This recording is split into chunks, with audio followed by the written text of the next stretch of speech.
I've always been fascinated by urban legends and tales of supernatural creatures. I've heard of the Dogman since I was young, when I first heard the legend played on the radio, a mysterious creature said to roam the forests of the Great Lakes region. And with my fascination came a sense of wanting to find the creature and to see for myself if it was really out there. Armed with a curious mind and a flashlight, I set out to explore the woods near my hometown. It was an overcast night, with only the dim glow of the stars to guide my path. As I ventured deeper into the forest, I couldn't shake off the feeling that I was being watched. Every rustle of leaves and snap of a twig sent shivers down my spine. But I pressed on, my curiosity overpowering my unease. Little did I know how much of a mistake it was to ignore my instincts. After what felt like hours of wandering, I stumbled forward. An eerie silence blanketed the forest as if a switch was flipped, and all the sound in the world disappeared. Something drew me towards it, an invisible force urging me to step closer. That's when I surveyed my surroundings in detail and saw it, a pair of glowing amber eyes staring back at me from the shadows. My heart skipped a beat as the creature revealed itself, a massive canine-like feature, standing upright on two legs. Its fur was matted and dark, and its eyes glowed with an otherworldly light. It was a Dogman, and it had fixed its gaze upon me. A primal fear surged through my veins, and I stumbled back, dropping my flashlight in the process. And with but a moment's hesitation, I turned and ran as fast as my legs could carry me. The sound of heavy footsteps pounded behind me, growing louder and closer with each passing second. I could hear its snarls and the sharp snapping of its jaws, hungry for the chase. My breath grew ragged, and my muscles screamed in protest, but the adrenaline fueled my desperate sprint.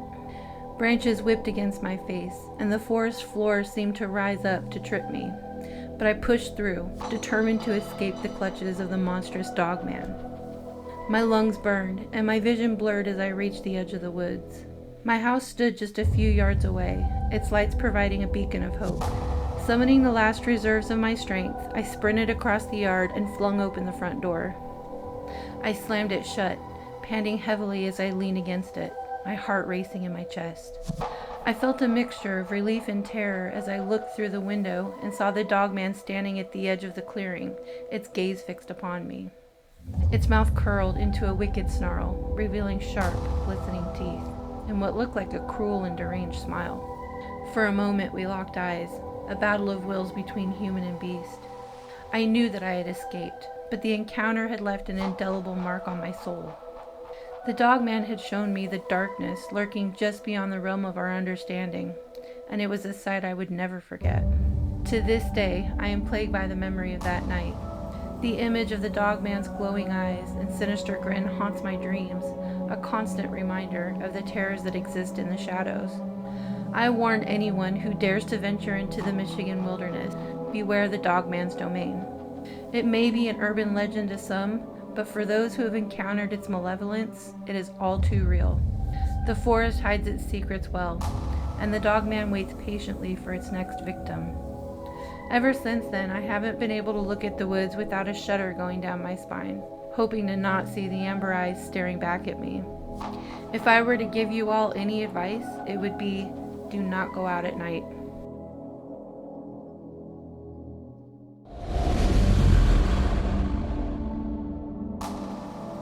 This story takes place in 2007 when I was a 9-year-old kid. I live in Michigan, and it was the summer before I started 3rd grade. It was a tradition for my dad and I to go up north and stay a weekend visiting his buddy who had a cabin on the lake, and this year was no different. I was excited as I always was, but this time I was particularly happy that my dad's wife and her kids weren't going to be with us. The driveway to the cabin was a long dirt road with a smaller cabin and a fireplace near the front. It's also surrounded by a thick woods that stretches along both sides of the driveway, which extends about 100 yards until it opens up into the spot where people park their cars. Just beyond the cars was the bunkhouse, and beyond the bunkhouse was the front yard to the cabin. As we pulled in, my father reminded us that we would have to camp out in the front yard and sleep in a tent together, because the bunkhouse was already being occupied by his friend's kids. I didn't mind at all, as the sounds of nature helped me fall asleep. The sun was setting as we unloaded the truck, and the leaves swayed with the breeze. The branches danced and cast shadows along the yard that occasionally changed when the sun dipped behind the clouds. The entire property was surrounded by woods and enclosed with a chain link fence, with the front yard having a gate that opened up onto the deck. Once you were on the deck, there was a table and a grill to your left and a doorway to the cabin on your right. If you kept going, you'd go down 4 steps and come across the hot tub on the left and another doorway on the right, followed by the rickety wooden stairway that led down to the lake. After we said hi to everyone, my dad and I started pitching our tent. I glanced to the right and noticed there was a small clearing about 50 yards out in the woods. I didn't pay much attention to it, and we finished setting up the tent in no time. Then we proceeded to join everyone for dinner on the deck, followed by a fire down by the lake. After a few hours of making s'mores, listening to everyone tell ghost stories, and watching some fireworks that were set off on the deck, I found myself exhausted from the trip and started saying goodnight to everyone. I gave my dad a hug goodnight and started heading up to the deck and out to the front yard. I unzipped the tent, crawled into my sleeping bag, and passed out. I don't know what time it was when I woke up, but I could hear my dad snoring lightly next to me, so I assumed it was well into the night. One thing I picked up on right away was that it was dead quiet outside. Instead of hearing the normal summer sounds that I'm used to hearing at night, there was nothing. There were no crickets chirping, no owls hooting, not even the rustling of the leaves or twigs rustling as the nocturnal creatures came out for food. I felt extremely uneasy, but I also realized why I had woken up. I had to pee. I slowly crawled to the front of the tent and reached for the zipper, hesitating for a moment before unzipping the door. I poked my head out and was met with the eeriest silence I've ever heard. The moon was full and illuminated the trees and their branches as they sat above me silently. The sky was clear, and the stars twinkled as they danced in the darkness. I slowly stepped out of the tent and felt the morning dew from the grass hit the bottom of my feet. I glanced up at the sky, just in awe at how clear it was. We never get to see the stars this bright back in the city, and I like to cherish the moments when I could. I walked over to the big oak tree that was just inside the fence and started doing my business. I lowered my head to the clearing in front of me, and that's when I heard it.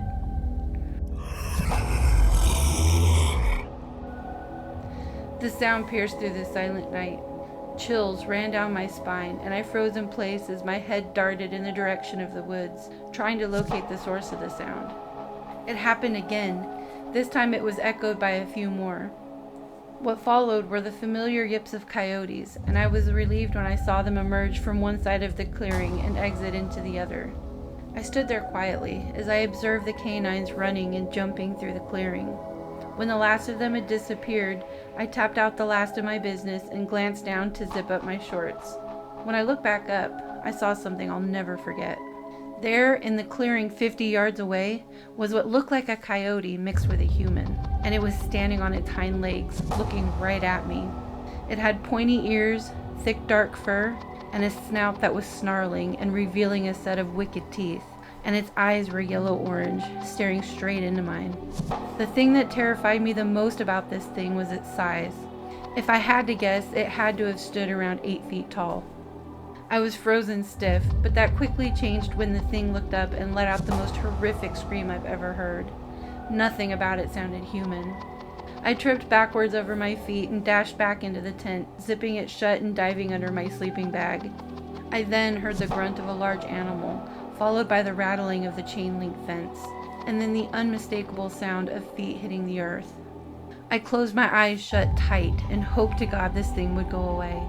I laid there, trembling in my sleeping bag as I heard the set of 2 feet slowly stomp around our tent. After a few minutes, I pulled my sleeping bag slightly down below my eyes, and I saw its shadow in front of the tent. Its pointy ears tilted back as it let out another scream, before running towards the driveway of the cabin and disappearing into the night. I laid there in my sleeping bag, paralyzed by fear, hoping it wouldn't come back. After what seemed like forever, the sun finally came up. I asked my dad if he heard the screams last night and told him about what I saw, but he assured me it was just a nightmare and that no such thing existed. I dropped it shortly after, and kept this story mostly to myself until now. I don't know what it was for sure what I saw that night, but I did see it, and I do know this. I will never set foot near the Michigan woods alone at night ever again.